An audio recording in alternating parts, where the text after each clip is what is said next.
You know, sometimes when I sit down to read you a story, I think to myself, when was the first story ever told?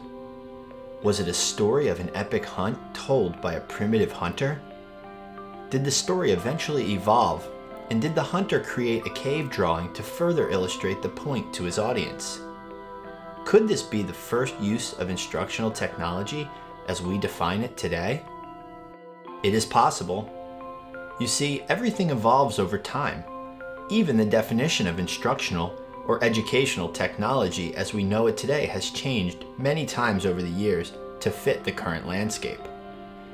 Tonight, I want to take you on a journey through time so you can better understand how instructional technology has evolved over time into what it is today. Does that sound good? Okay. Great. The year was 1900. Many students of various ages and grade levels gathered in a one-room schoolhouse sitting in rows of desks that face forward. There was a chalkboard at the front of the room. Oftentimes, students had a school slate at their desks where they could work on math problems, spelling, and other lessons with the ability to clean the slate easily. Many times, students had double desks and also shared books. Pencils and paper were also used in the classroom. Believe it or not, blackboards are still in many classrooms today. Then came the first forms of projection. First, oil lanterns were used, but then were replaced by electric projectors, which were much cheaper to operate. Slide projection was widely adopted and could still be found in some schools where Daddy works up until just a few short years ago.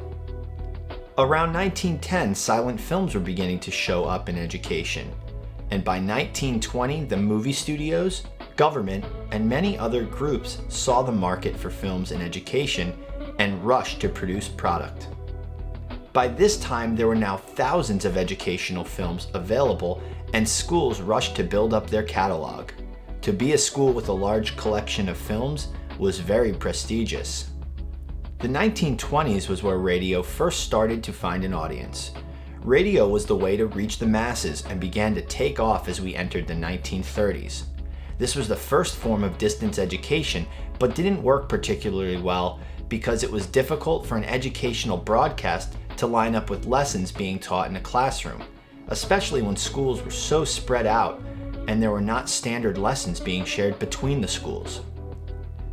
In the 1940s, around the time of World War II, the US and the German governments began using films for both propaganda as well as the training of millions of people at a time.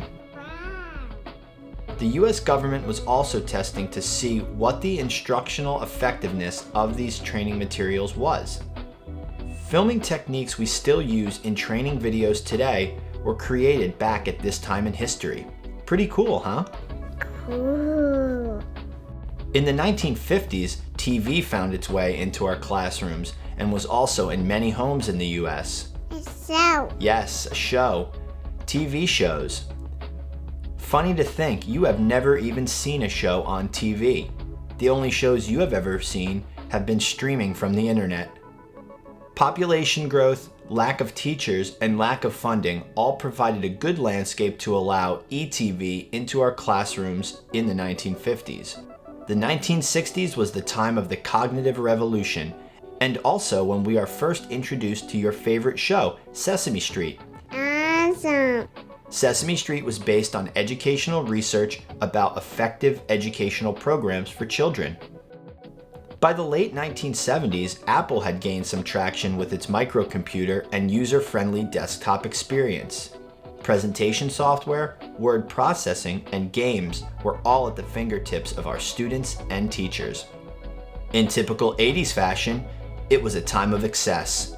We now had computers, cassette tapes and Walkman, CDs and Discman, VHS tape, beta tape, video players, video cameras, endless software programs, and the list just goes on and on. Film and radio have mostly fallen to the wayside inside our schools by this time. The 1990s was the World Wide Web. This is something that you have and will most likely take for granted as you were born in the year 2010. But I assure you, it was and is a pretty big deal. The internet connected the world and provided a pretty graphic user interface to explore it with. Ooh. Not so pretty by today's standards, of course. We've come a long way. We are now in the 2000s, the 21st century. Technology is expanding exponentially. It is now all about being connected to information anytime, anywhere. It's about collaboration and communication. The web itself has evolved into a very active environment, and we see the same evolution happening within the walls of our classrooms. We no longer want to sit in rows and be talked at by the sage on the stage. We want to be actively involved. We want to have discussions, and we need to be able to ask questions. Our schools are preparing our children for jobs that don't currently exist on technology that will be outdated by the time they exit our classrooms. This iPad, much like you, didn't even exist 2 years ago.